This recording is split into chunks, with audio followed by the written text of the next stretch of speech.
जिंदगी सोने जैसी खरी हो गई, कैसी हम पे ये जादूगरी हो गई।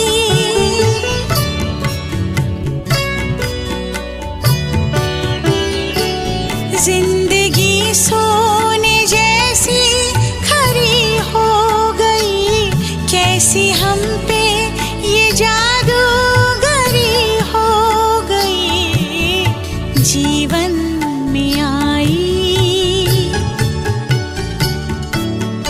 जीवन में आई अब बहार बाबा, मधुर रागिनी सा तेरा प्यार बाबा।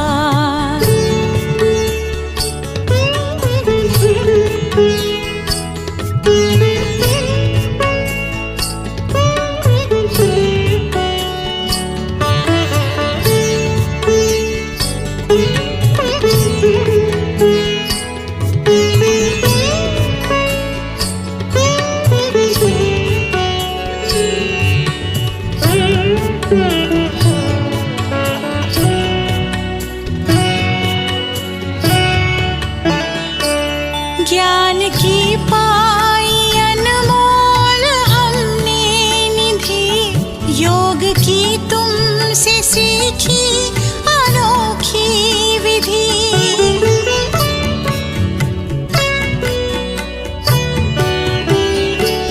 ज्ञान की पाई अनमोल हमने निधि, योग की तुमसे सीखी अनोखी विधि। हमें ले चले हो,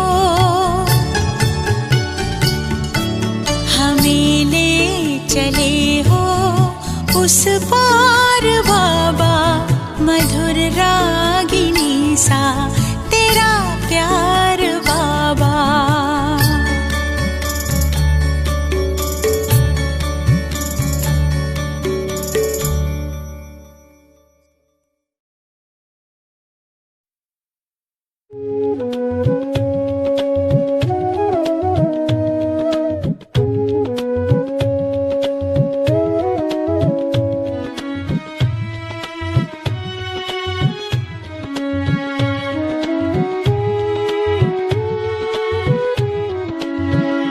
प्यारा बाबा मिला और क्या चाहिए, प्यारा बाबा मिला और क्या चाहिए।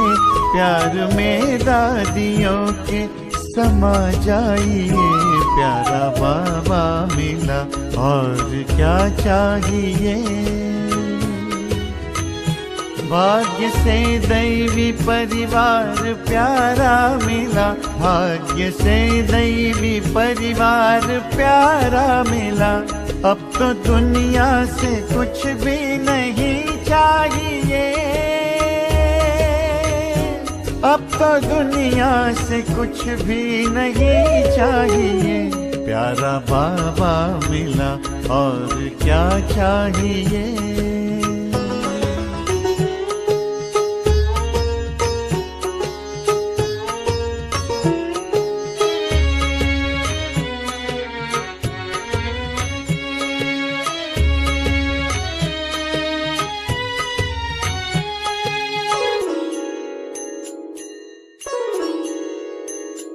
वो निराकार आकार साकार का प्यार सब दादियाँ हम पे बरसा रही। प्रभु मिलन की लगन में मगन देख कर दिल ही दिल दादियाँ कितनी हर्षा रही। तपती जलती हुई राहों को छोड़कर शीतल शीतल से आंचल में आ जाइए। अब तो दुनिया से कुछ भी नहीं चाहिए। प्यारा बाबा मिला और क्या चाहिए।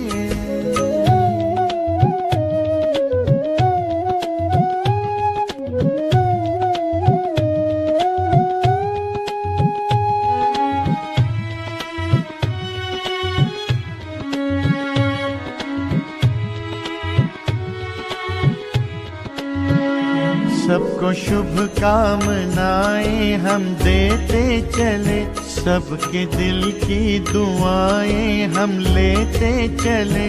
याद और सेवा के ही अब संकल्प हो, दिल से बाबा ही बाबा हम कहते चले।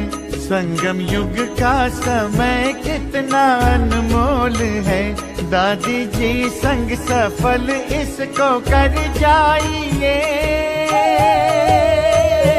अब तो दुनिया से कुछ भी नहीं चाहिए।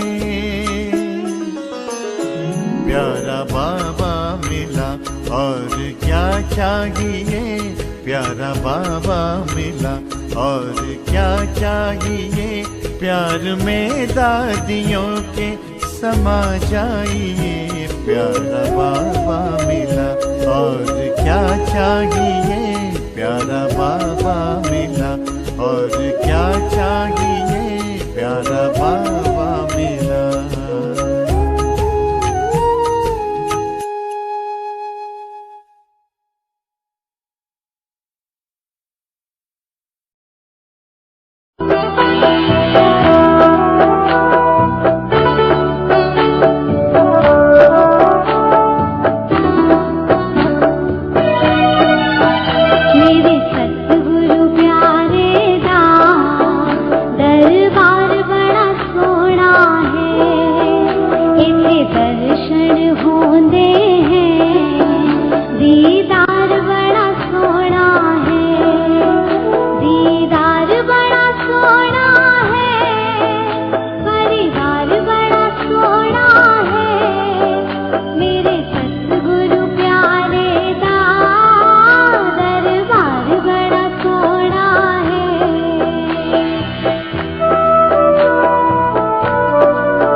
शांति।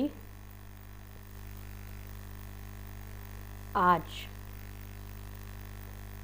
10 जून 2021 सतगुरुवार के दिन अमर बाबा से हम सब बाबा के बच्चे अमर भव का वरदान लेते। अमर बाबा हम बच्चों को ज्ञान का तीसरा दिव्य नेत्र देने के लिए पराए देश, पुराने तन, कलयुगी दुनिया में हम बच्चों को ये सत्य ज्ञान सुनाने के लिए आए। हम बच्चों की ज्योति जगाने के लिए आए।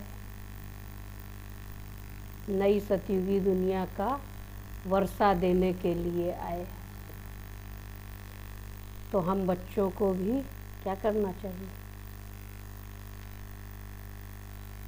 लौकिक में प्रॉपर्टी के पीछे बच्चे कितना बुद्धि योग लगाते हैं, और शिव बाबा पारलौकिक पिता हम बच्चों को कौन सी प्रॉपर्टी देते हैं? अविनाशी वर्षा, नई सतयुगी दुनिया का वर्षा, 21 जन्मों की बादशाही देने आए हैं। और लेते क्या हैं? लौकिक बाप तो कहेगा सेवा करो, लेकिन शिव बाबा क्या कहते हैं? हमारी बुराइयां हमसे लेते हैं और बदले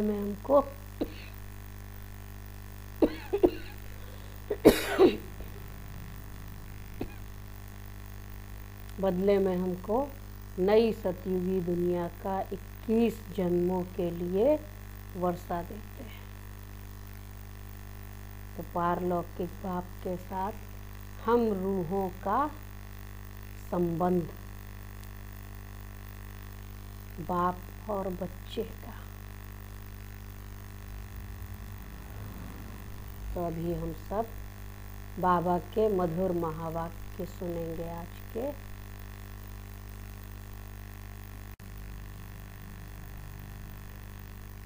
तो आज बाबा ने कहा, मीठे बच्चे, अमर बाबा आया है, तुम्हें काहे के लिए आए? ज्ञान का तीसरा नेत्र देने। 2 नेत्र तो हैं ही हम सबके पास, भगवान आए हैं हम बच्चों को ज्ञान का तीसरा दिव्य नेत्र देने। अभी तुम तीनों कालों और तीनों लोकों को जानते हो। प्रश्न है, रूहानी बाप रूहों को वर्षा किस आधार पर देते हैं? बताइए। रूहानी बाप रूहों को वर्षा किस आधार पर देते हैं? उत्तर है, जिसको आता हो वो लिखे, पढ़ाई के आधार पर। जो बच्चे अच्छी रीति पढ़ते हैं, देह अभिमान को छोड़ देही अभिमानी रहने का पुरुषार्थ करते हैं, उन्हें ही बाप का वर्षा मिलता है। लौकिक बाप सिर्फ बच्चों को वर्षा देते, लेकिन पारलौकिक बाप का संबंध रूहों से है, इसलिए रूहों को वर्षा देते हैं। रूहानी बाप है ना, तो हम सब रूहों का वो पिता है। वैसे तो लौकिक में हम सबके माता पिता अलग अलग हैं, लेकिन रूहों का पिता, फिर उसका वर्षा भी कैसा होगा? रूहानी वर्षा होगा। रूहों को देगा। यहाँ तो शरीर छूटा तो वर्षा खत्म, वहाँ तो बाबा के बच्चे अगर शरीर छूटा भी तो वर्षा खत्म नहीं होगा, मिलेगा, क्योंकि अविनाशी बाप है तो उसका वर्षा भी अविनाशी है। आज का गीत है भोलेनाथ से निराला, आगे और कोई नहीं। भोलेनाथ से निराला कोई और है? सुना हो तो बताओ।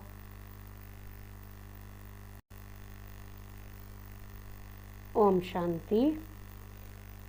रूहानी बच्चे रूहानी बाप से क्या सुन रहे हैं? मुरली सुन रहे हैं, ईश्वरीय महावाक्य सुन रहे हैं, क्या सुन रहे हैं?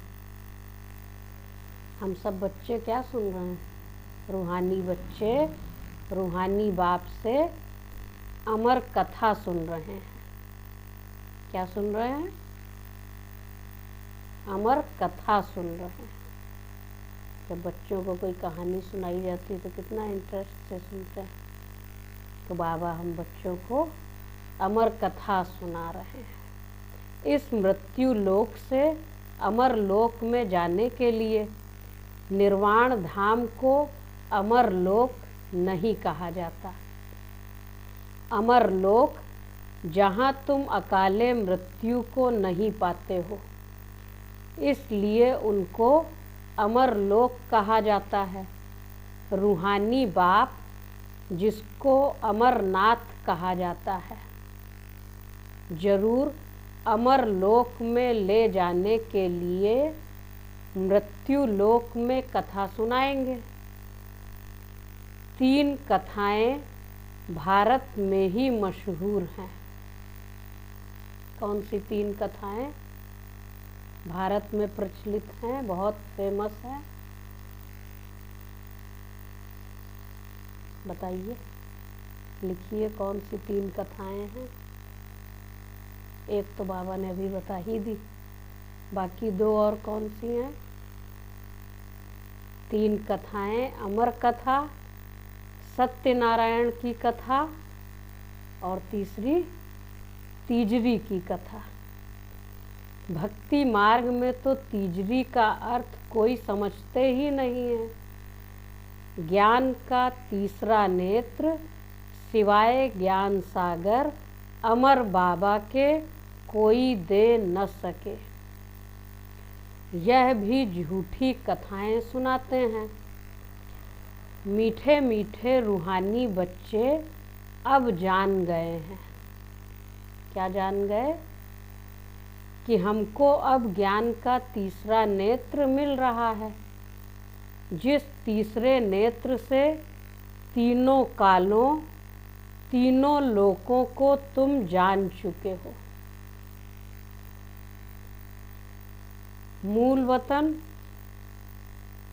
और सूक्ष्म वतन, स्थूल वतन के आदि मध्य अंत को भी जान चुके हो। इसलिए बच्चे अपने को त्रिकालदर्शी भी समझते हैं। तुम मीठे मीठे बच्चों, क्या कहा होगा? तुम मीठे मीठे बच्चों बिगर सृष्टि में कोई त्रिकालदर्शी नहीं होता।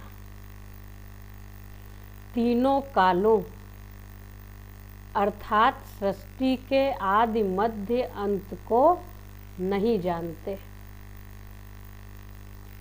अब मीठे मीठे रूहानी बच्चे रूहानी बाप से सुन रहे हैं। हम उनके बच्चे बने हैं। एक ही बार तुम रूहानी बच्चों को रूहानी बाप मिला है। रूहों को पढ़ाते हैं और सब देह अभिमानी होने के कारण कहते हैं मैं यह पढ़ता हूँ। मैं यह करता हूँ। न रूहानी बाप को जानते हैं, न रूहानी बाप से पढ़ते हैं। और देह अभिमान होता है तो देह अभिमान के कारण जो लौकिक पढ़ाई है उसके लिए कहते हैं मैं यह पढ़ता हूँ, मैं यह करता हूँ। देह अभिमान आ जाता है। अभी इस संगम पर रूहानी बाप आकर रूहानी बच्चों को कहते हैं अच्छी रीति पढ़ो, क्योंकि ये पढ़ाई जन्म जन्मांतर कल्प कल्पांतर इसी पढ़ाई के आधार पर ही वर्षा मिलेगा। तो बाबा कहते हैं रूहानी बच्चों को कहते हैं तुम अच्छी रीति पढ़ो। बाप से हर एक बच्चा वर्षा लेने का हकदार है, क्योंकि सब रूहानी बच्चे हो ना। रूहानी बच्चे माना यहाँ बच्चा और बच्ची का फर्क नहीं है। रूहानी बच्चों को सबको बाप का वर्षा मिलता है। लौकिक संबंध में सिर्फ बच्चा वर्षे का हकदार बनता है। इस पारलौकिक संबंध में सभी बच्चों रूहों को वर्षा मिलता है। अमरनाथ की भी कथा सुनाते हैं। क्या सुनाते हैं? है तो झूठी कथा वो, लेकिन क्या सुनाते हैं? कहते हैं पार्वती को पहाड़ी पर कंदराओं में जाकर कथा सुनाई। यह तो रॉन्ग है ना। अब तुम बच्चे जानते हो झूठ क्या है, सच क्या है। सच तो जरूर सच्चा बाबा ही सुनाएंगे। बाप एक ही बार सच सुनाए सच खंड का मालिक बनाते हैं। तुम जानते हो इस झूठ खंड को आग लगनी है। यह जो कुछ देखने में आता है यह नहीं रहेगा। समय बाकी थोड़ा है। यह शिव बाबा का ज्ञान यज्ञ है। जैसे लौकिक संबंध में भी बाप यज्ञ रचते हैं। कोई रुद्र यज्ञ रचते हैं, कोई गीता यज्ञ, कोई रामायण यज्ञ रचते हैं। यह है शिव बाबा व रुद्र ज्ञान यज्ञ। यह अंतिम यज्ञ है। इस यज्ञ के बाद फिर और कोई यज्ञ नहीं होगा। और ये है अविनाशी रुद्र गीता ज्ञान यज्ञ। इसका पूरा नाम क्या है? जिसको पता है वो लिखे। जो शिव बाबा ने रुद्र ज्ञान यज्ञ रचा, इसका पूरा नाम क्या है? अश्वमेघ अविनाशी रुद्र गीता ज्ञान यज्ञ, जिसमें अश्व माना शरीर सहित जो कुछ भी दिखाई दे रहा है इन आँखों से वो सब स्वाहा होना है। पूरी पुरानी दुनिया की आहुति पड़नी है। यह अंतिम यज्ञ है। तुम जानते हो हम अमरपुरी में अब जा रहे हैं। बाकी थोड़े मिनट का अब रास्ता है। कोई भी मनुष्य को यह पता नहीं है। वह तो कह देते हैं मृत्यु लोक से अमर लोक में जाने के लिए 40,000 वर्ष अभी पड़े हैं। अमर लोक सतयुग को कहा जाता है। तुम बच्चों को अभी बाबा सम्मुख बैठ अमर कथा, तीजरी की कथा, सत्यनारायण की कथा सुना रहे हैं। भक्ति मार्ग में क्या क्या होता है वह तो देखा। भक्ति मार्ग का कितना विस्तार है। जैसे झाड़ का बड़ा विस्तार होता है, वैसे ही भक्ति का भी बड़ा कर्म कांड का झाड़ है। यज्ञ, व्रत, नेम, जप, तप आदि कितना करते हैं। इस जन्म के भक्त तो बहुत बैठे हैं। मनुष्यों की वृद्धि होती रहती है। तुम भक्ति मार्ग में आए हो, तब से दूसरे धर्म स्थापन हुए हैं। हर एक का अपने धर्म का कनेक्शन है। हर एक की रस्म रिवाज अलग है। भारत अमरपुरी था, अब भारत क्या मृत्यु लोक है। तुम आदि सनातन देवी देवता धर्म वाले थे, परंतु अब पतित होने के कारण तुम अपने को देवता कहला नहीं सकते। यह तुमको भूल गया है कि हम सो देवता थे। जैसे कहते हैं क्राइस्ट ने हमारा धर्म स्थापन किया, तो हमारे क्रिश्चियन चले आए हैं।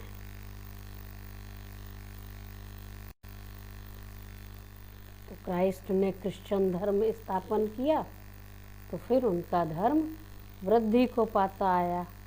ऐसे नहीं कि यूरोपियन धर्म के हैं, वैसे तुम हिंदुस्तान में रहने वाले अथवा भारत में रहने वाले देवी देवता धर्म के हो,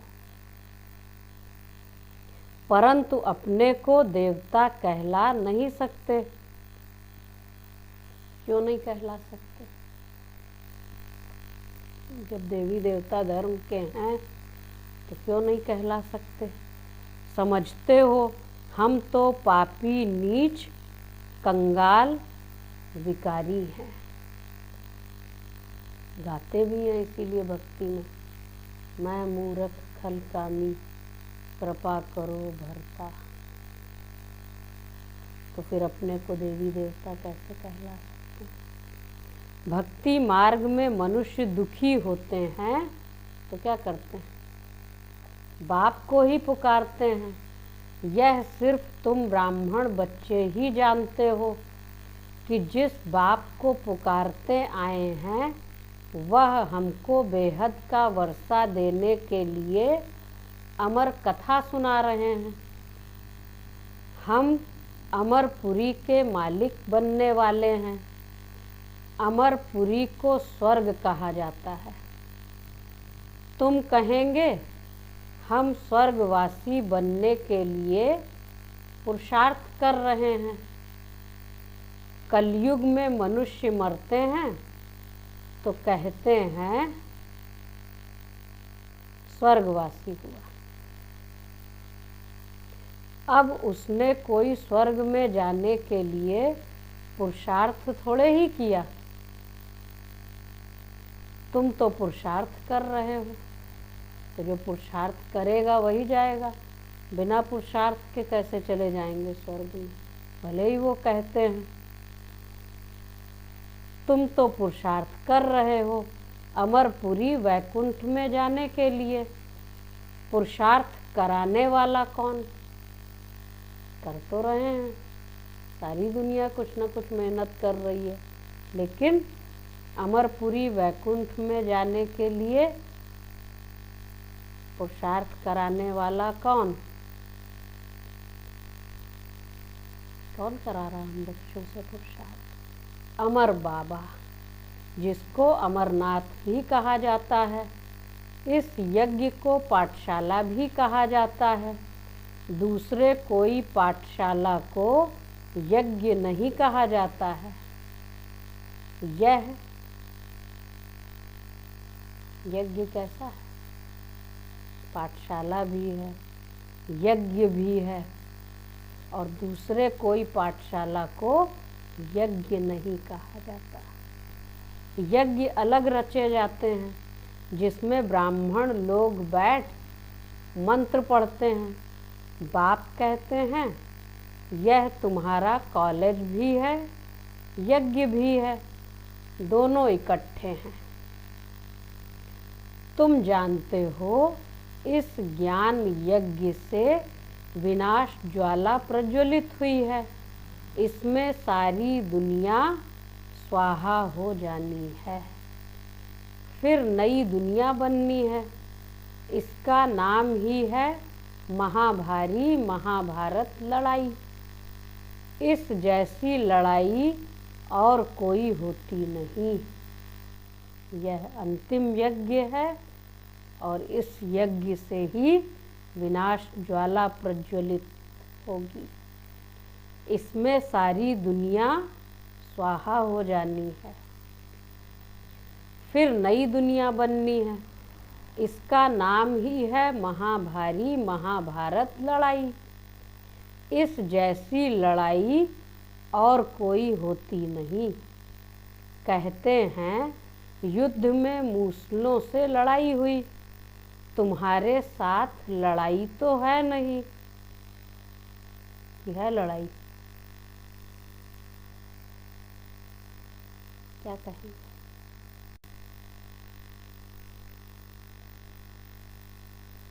इसको महाभारत लड़ाई क्यों कहते हैं? भारत में तो एक ही धर्म होता है ना, मौत तो बाहर है। यहाँ लड़ाई की तो बात नहीं है। बाप समझाते हैं तुम्हारे लिए नई दुनिया चाहिए तो जरूर पुरानी दुनिया का विनाश होगा। तो होना है, नई दुनिया आएगी तो फिर पुरानी और नई साथ साथ तो नहीं रह सकती। इसलिए तुम्हारे लिए नई दुनिया चाहिए तो पुरानी दुनिया जरूर विनाश होगी। तुम बच्चों की बुद्धि में विराट रूप का भी सारा ज्ञान है। यह भी समझते हो जो कल्प पहले आए थे वही आएंगे देवता बनने के लिए। बुद्धि का काम है। हम जितने ब्राह्मण बने हैं अब फिर देवता बनेंगे। यही ब्राह्मण जाकर देवता बनेंगे, जो सच्चे सच्चे ब्राह्मण। प्रजापिता ब्रह्मा भी गाया हुआ है। परम पिता परमात्मा ब्रह्मा द्वारा मनुष्य सृष्टि रचते हैं, इसलिए ब्रह्मा को प्रजापिता कहते हैं। परंतु कैसे कब रचते हैं यह कोई नहीं जानते। कैसे रचते हैं, कब रचते हैं, यह कोई नहीं जानते। क्या शुरू में मनुष्य नहीं हैं जिनको रचते हैं? बुलाते ही हैं पतित पावन आओ। तो जब मनुष्य पतित होते हैं तब तो बाप आते हैं। दुनिया को बदलना है। तुमको बाप नई दुनिया का लायक बनाते हैं। अभी सब तमो प्रधान पुरानी दुनिया में हो। अभी तो सब पुरानी दुनिया में हो, फिर सतो प्रधान बनना है। बाप ने समझाया है हर एक मनुष्य मात्र को, हर चीज को सतो रजो तमो में आना होता है।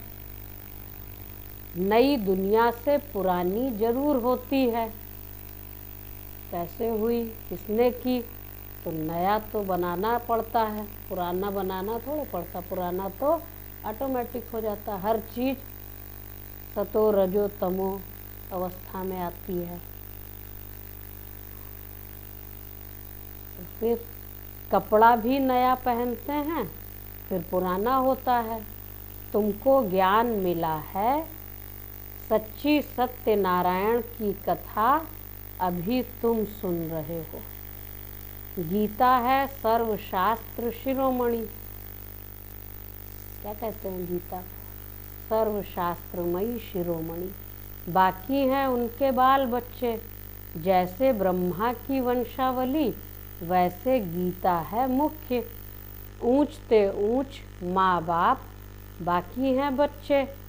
अभी माँ बाप से वर्षा मिल रहा है। बाकी कितने भी शास्त्र पढ़ें, कुछ भी करें, वर्षा मिल न सके। चाहे जो भी जप तप व्रत नियम माला गुरु कुछ भी करें, लेकिन सतयुग का वर्षा नहीं मिल सकता। करके जो शास्त्र पढ़ते हैं उनकी कमाई बहुत होती है, वह तो हो गया अल्पकाल के लिए। यहाँ तुम बच्चे सुनते हो तो कितनी कमाई करते हो, कितनी कमाई करते हो। 21 जन्म के लिए विचार करो, कितनी प्राप्ति है, कितना सस्ता सौदा भगवान हम बच्चों से करा रहे हैं। तुम जानते हो स्वर्ग लोक में हम पूज्य थे, नहीं तो 84 जन्मों का हिसाब कहाँ से आए। यह है रूहानी ज्ञान जो सुप्रीम रूह ज्ञान सागर से मिलता है। पतित पावन बाप ही सबके सद्गति दाता हैं। हम बच्चों को अमर कथा सुना रहे हैं। जन्म जन्मांतर झूठी कथा सुनते आए हो, अब सच्ची कथा सुनकर तुम 16 कला संपूर्ण बनते हो। चंद्रमा को 16 कला संपूर्ण कहा जाता है, सूर्य के लिए नहीं कहते हैं। तो चंद्रमा की कलाएं घटती बढ़ती हैं, पूर्णमासी और अमावस्या, लेकिन सूर्य के लिए ऐसे नहीं कहेंगे।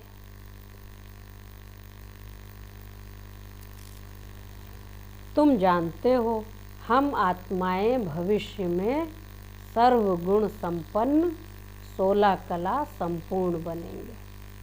फिर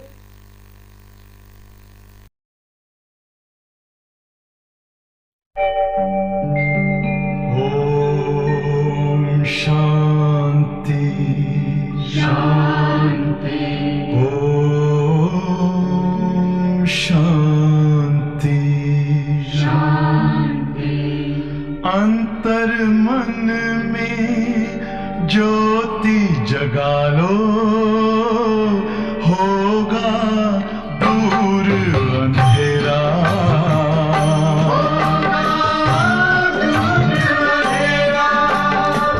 शिव का कर लो ध्यान, आ रहा पावन पुण्य सवेरा।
ज्योति जगा लो, होगा दूर अंधेरा।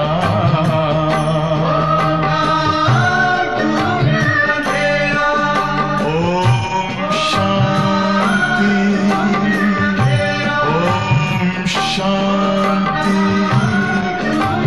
ओम शांति। फिर आधा कल्प के बाद उन्हों में खाद पड़ जाती है।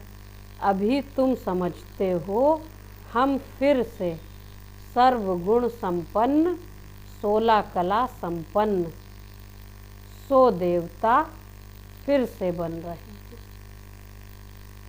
तो हम सो हम का राज बाबा ने ये बताया है। हम आत्माएं पहले अपने घर जाएंगे। घर कहाँ है? परम धाम, शांति धाम, ब्रह्मलोक, निर्वाण धाम। तो हम आत्माएं पहले अपने घर जाएंगे, फिर हम शरीर धारण कर 100 देवता बनेंगे, फिर चंद्रवंशी घराने में आएंगे। वहाँ कितनी कलाएं होंगी? सतयुग में 16 कला, त्रेता में कलाएं घटती जाएंगी ना धीरे धीरे धीरे। तो सतयुग में कितनी कलाएं? 16 से 14 कला। फिर द्वापर में देखिए, फिर कलयुग में कितनी कलाएं, और अभी कितनी कलाएं। यही तो सब बाबा ने समझाया है हम बच्चों को। तो 84 जन्मों का हिसाब किताब चाहिए। किस युग में, किस वर्ष में कितने जन्म हुए। बाप ने 84 जन्मों की सच्ची सच्ची कथा अब सुनाई है। तुम बच्चों को कहेंगे तुम भारतवासी 84 जन्म लेते हो। अपने को एक तो ब्राह्मण समझना पड़े।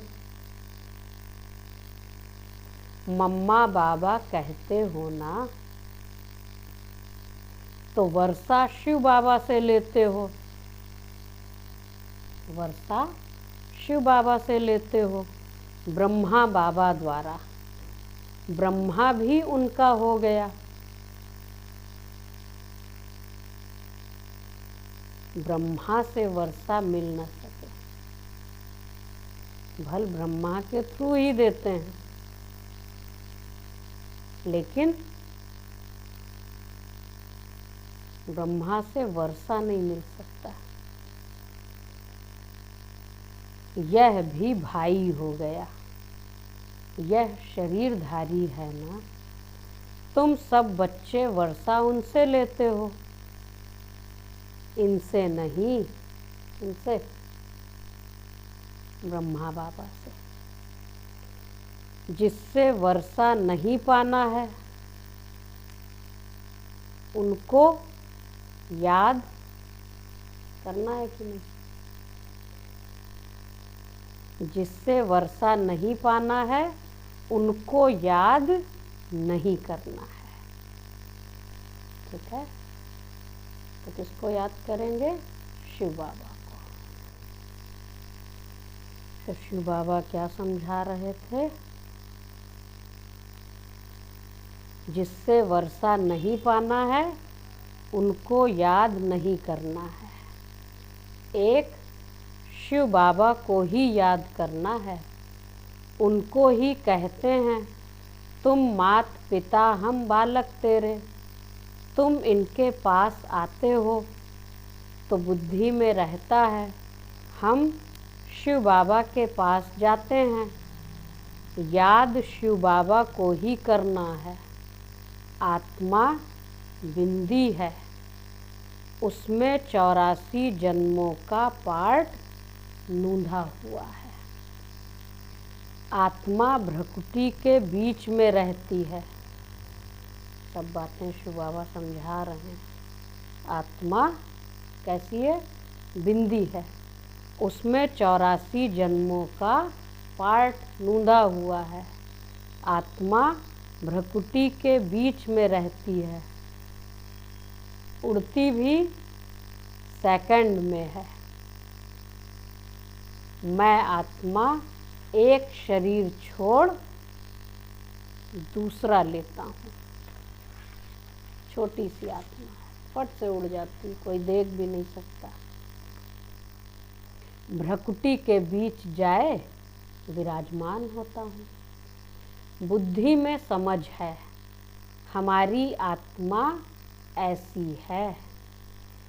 सतयुग में तो कोई ऐसी चीज देखने की आशा नहीं रहती। आत्मा को देख सकते हैं कैसे? इन आँखों से तो नहीं देख सकते। बुद्धि में समझ है कि हमारी आत्मा ऐसी है। सतयुग में तो कोई ऐसी चीज देखने की आशा नहीं रहती। आत्मा को देख सकते हैं दिव्य दृष्टि से। कोई इन आँखों से देखने की बात नहीं है। भक्ति मार्ग में ही साक्षात्कार करते हैं। जैसे राम कृष्ण का शिष्य कौन था?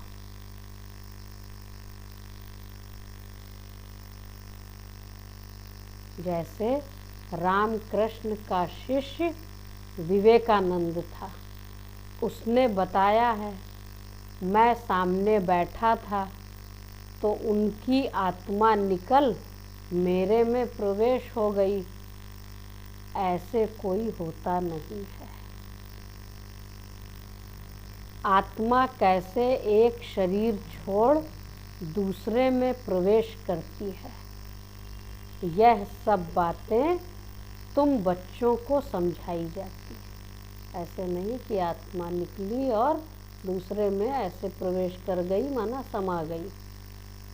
समाती नहीं है, लीन नहीं होती, बल्कि आत्मा एक शरीर छोड़ती है, दूसरे शरीर में जाकर बाबा ने कहा भ्रकुटी के बीच जाए विराजमान हो जाती है। तो यह सब बातें तुम बच्चों को समझाई जाती हैं। अभी तुम समझते हो हम अमर लोक में जाने के लिए पुरुषार्थ कर रहे हैं, अमर लोक में जन्म लेंगे। अमर लोक माना नई सतीवी दुनिया में। वहाँ हम गर्भ महल में होंगे। यहाँ तो गर्भ जेल में बहुत त्राही त्राही करते हैं, और वहाँ गर्भ महल होगा। यहाँ तो कितना दुख है। अब आधा कल्प के लिए बाबा तुमको सब दुखों से छुड़ाते हैं। सब दुख दूर करने के लिए शिव बाबा आया है। यहाँ तो जो मनुष्य जीवन में दुख मिलते हैं उसी को दुख कहते हैं। बाकी गर्भ जेल की सजाएं कितनी कड़ी हैं। इस समय गर्भ जेल है तो अंदर भी कष्ट, बाहर निकला तो आते ही रोग लेके आया। तो अंदर भी कष्ट, बाहर भी कष्ट, त्राही त्राही है। और वहाँ तो गर्भ महल होगा। कोई कष्ट नहीं, न जन्म में कष्ट, न मृत्यु में कष्ट। जन्म भी एकदम अच्छा होगा और मृत्यु भी एक उत्सव होगी। गाजे बाजे के साथ विदाई होगी, पहले से साक्षात्कार हो जाएगा। कितनी सुंदर सुखमय दुनिया होगी वो। तो अब आधा कल्प के लिए बाबा तुमको सब दुखों से छुड़ाते हैं। क्या करना चाहिए?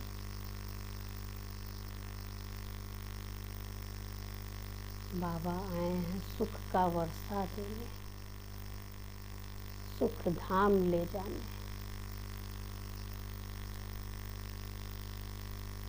कहाँ ले जा रहे हैं? अमर लोक में जन्म लेंगे। तो कितना प्यार से ऐसे बाप को याद करना चाहिए जो सब दुखों से छुड़ा देने वाला है। तो ऐसे बाप को कितना प्यार से याद करना चाहिए। अच्छा, मीठे मीठे सिकी लधे बच्चों प्रति माता पिता बाप दादा का याद प्यार और गुड मॉर्निंग। रूहानी बाप की रूहानी बच्चों को नमस्ते। हम रूहानी बच्चों की रूहानी बाप दादा को याद प्यार, गुड मॉर्निंग और नमस्ते। धारणा के लिए मुख्य सार।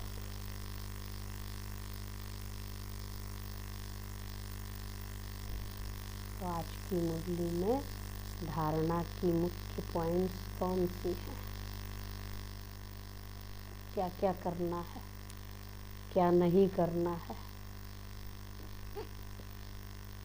क्या शिक्षा सावधानी मिली आज?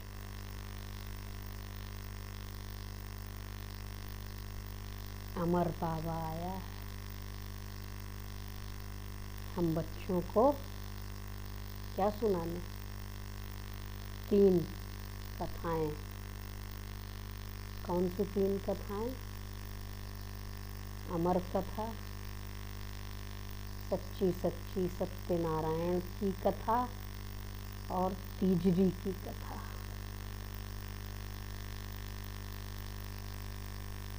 तीसरा दिव्य नेत्र शिव बाबा देते हैं। तो आज धारणा के लिए मुख्य सार क्या होगा? पहली पॉइंट है स्वयं को रूह समझ रूहानी बाप से पढ़कर पूरा वर्षा लेना है। स्वयं को रूह समझ रूहानी बाप से पढ़कर पूरा वर्षा लेना है। सचखंड का मालिक बनने के लिए सच्ची कथा सुननी और सुनानी है। सुननी भी है और दूसरों को भी सुनानी है। दूसरी पॉइंट है जिस बाप से बेहद का वर्षा मिलता है, जिस बाप से बेहद का वर्षा मिलता है उसे ही याद करना है।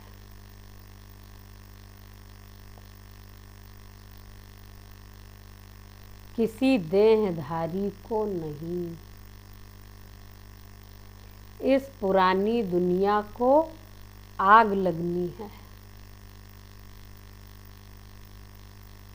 इसलिए इसे देखते भी नहीं देखना है। इस पुरानी दुनिया को आग लगनी है, इसलिए इसे देखते भी नहीं देखना है।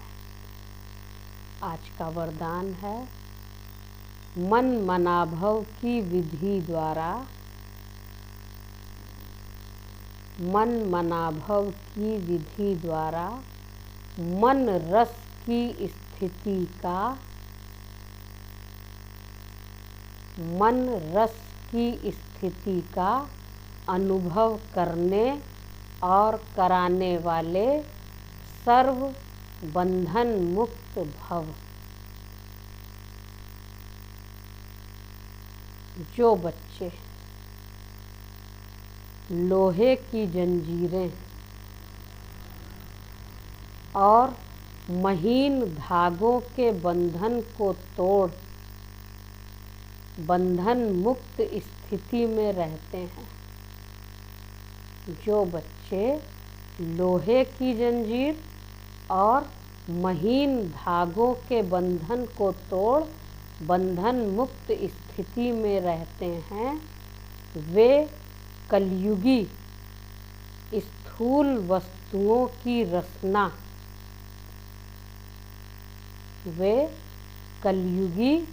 स्थूल वस्तुओं की रचना व मन के लगाव से मुक्त हो जाते हैं। उन्हें देह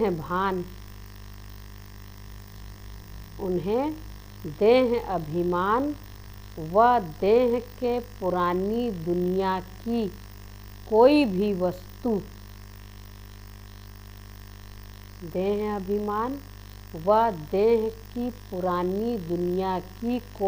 वस्तु जरा भी आकर्षित नहीं करती। जब कोई भी इंद्रियों के रस अर्थात विनाशी रस के तरफ आकर्षण न हो, जब कोई भी इंद्रियों के रस अर्थात विनाशी रस के तरफ आकर्षण न हो, तब अलौकिक अति इंद्रिय सुख व मन रस स्थिति का अनुभव होगा। क्या अनुभव होगा?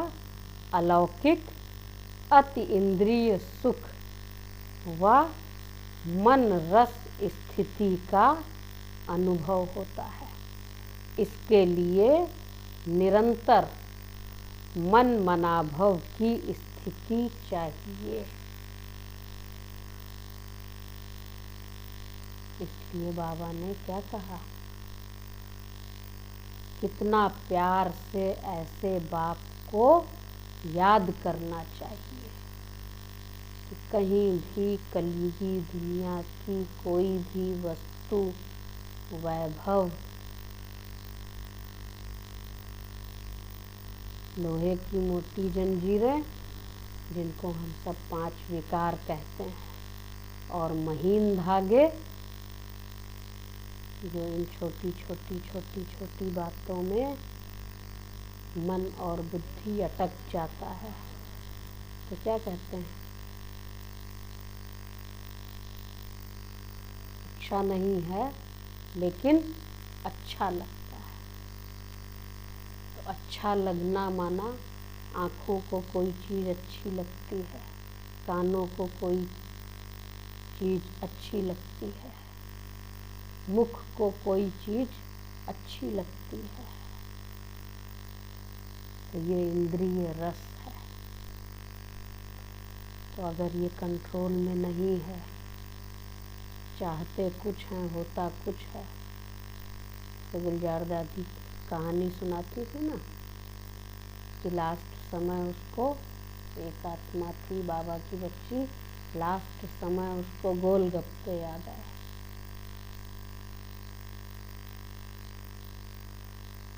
तो ये क्या है, या किसी चीज़ को बिना देखे हमारा मन विचलित होता रहे, कान को ये सुनना ही सुनना है, आँखों को ये देखना ही देखना है, चाहिए ही चाहिए। कोई वस्तु है वो हमें मिलनी ही चाहिए, चाहे घड़ी है, चाहे बैज है, चाहे, और चाहे में बुद्धि जाती, मोबाइल है, साधन है, ये हमको चाहिए ही चाहिए। इसके बिना तो हमारा काम ही नहीं चल सकता। इसी से हम खुश रह सकते हैं। तो याद रखें कि ये साइंस के साधन भी क्या हो जाएंगे, फेल हो जाएंगे। अभी तो हम सबको फिर भी इंटरनेट के द्वारा ये सब कुछ मिल रहा है, लेकिन आने वाले समय में ये phone, mobile computer, light, internet, online सेवाएं भी क्या होंगी, पूरी हो जाएंगी। तब हम क्या करेंगे? क्या उस समय हम शिव बाबा को याद कर सकेंगे? क्या बुद्धि में जो ज्ञान है उसको हम यूज़ कर सकेंगे? या रेड लाइट हो, गीत बजे, अगरबत्ती जले, तभी शिव बाबा को याद कर सकें, नहीं तो याद ही न कर सकें। क्या करना पड़ेगा? सर्व बंधन मुक्त भव का वरदान मिला है आज। कहीं भी देह अभिमान व देह के पुरानी दुनिया की कोई भी वस्तु जरा भी आकर्षित न करे, तो क्या प्राप्त होगा? अलौकिक अति इंद्रिय सुख व मन रस स्थिति का अनुभव होगा। स्लोगन है आज का, सच्ची सेवा वह है जिसमें सर्व की दुआओं के साथ खुशी की अनुभूति हो। सच्ची सेवा वह है जिसमें सर्व की दुआओं के साथ खुशी की अनुभूति हो। नामाचार हो या ना हो, सेवा की सफलता नामाचार में नहीं है कि हमारा कितना नाम है, कितना हमको मान मिलता है, कितनी हमारी शान है। ये सेवा की सफलता नहीं। सच्ची सेवा वह है जिसमें सर्व की दुआएं मिलें, दूसरों से दुआएं मिलें और खुद को अंदर खुशी की अनुभूति हो, संतुष्टता हो। वो है सच्ची सेवा। भले दिखाई ना दे, कोई बात नहीं। सेवा का मतलब ही गुप्त होता है, दान का मतलब ही गुप्त होता है। तो दान, पुण्य, इन सब की गहरा भी शिव बाबा ने समझाई है। कौन सा दान पुण्य बन जाता है, पुण्य के खाते में चला जाता है। तो देह अभिमान, ये भी तो सूक्ष्म जंजीर है ना। मोटी मोटी तो टूट गई, पार हो गए, लेकिन इन सूक्ष्म महीन धागों में, जिनको सुनहरा धागा कहा जाता है, कहेंगे सब कुछ तो छोड़ दिया, सब उतार दिया, अरे एक पतली जंजीर तो पहन लें, चेन तो पहन लें। तब बाबा ने कहा सच्ची सेवा वह है जिसमें सर्व की दुआओं के साथ खुशी की अनुभूति हो।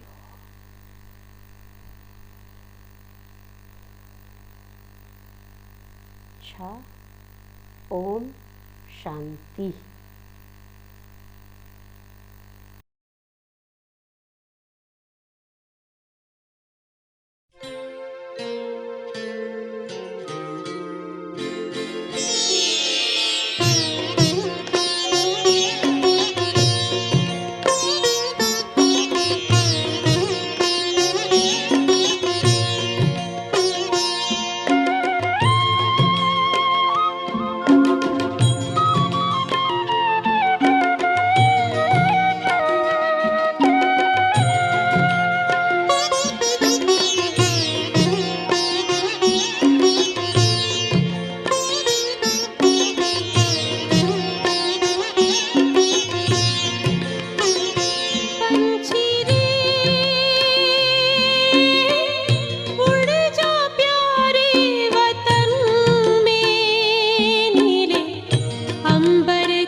सच्ची लगन से बन जा बाबा के, सच्ची लगन से बन जा बाबा के। तू गले को हार, उड़ जा प्यारे वतन में, नीले अंबर के उस पार, हो नीले अंबर के उस पार। पंछी रे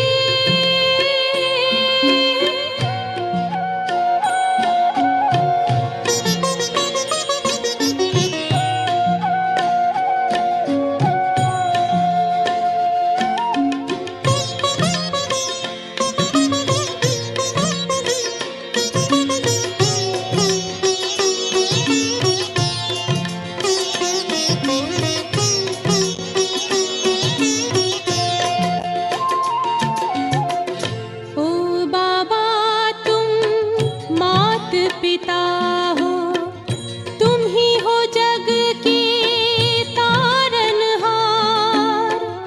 ओ बाबा तुम मात पिता हो, तुम ही हो जग के तारनहार। दुख हरता तुम सुख करता हो, गुणों के भंडार। हम सब बच्चे गाते हैं तेरी, हम सब बच्चे गाते हैं तेरी महिमा अपरंपार।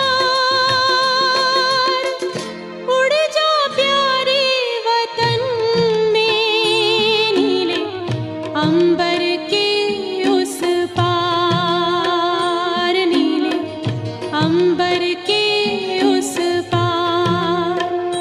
पंछी रे उड़ जा प्यारे वतन में, नीले अंबर के उस पार, नीले अंबर के उस पार, हो नीले अंबर के उस पार, नीले अंबर के।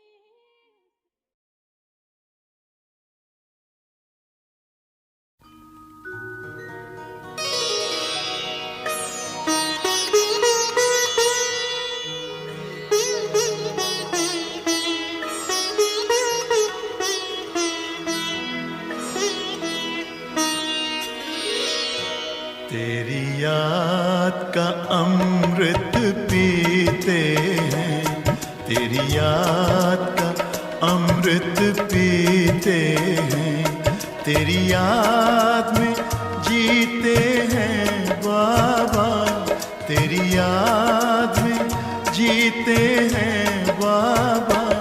तेरी याद का अमृत पीते हैं, तेरी याद का अमृत पीते हैं। रहे याद सदा ही साथ तेरी, रहे याद सदा ही साथ तेरी। बस और न हम कुछ चाहेंगे, बस और न हम कुछ चाहेंगे। तेरी याद का अमृत पीते हैं, तेरी याद का अमृत पीते हैं।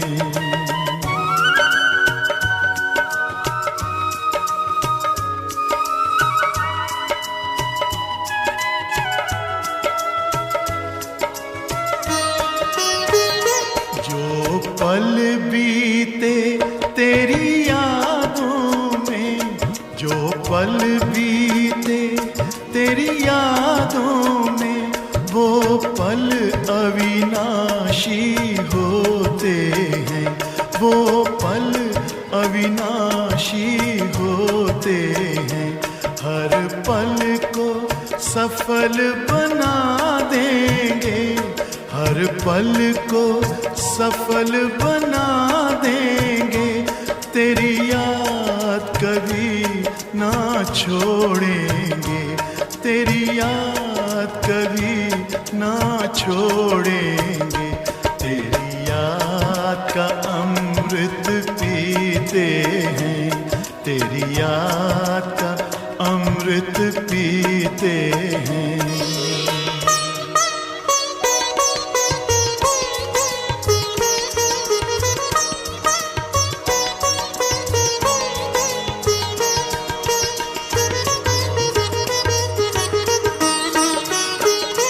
यूं ही आप रहो संग संग बाबा, यूं ही आप रहो संग संग बाबा।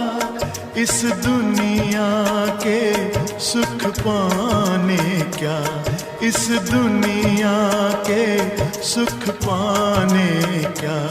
लहराते रहे तेरी यादों में, लहराते रहे तेरी यादों में।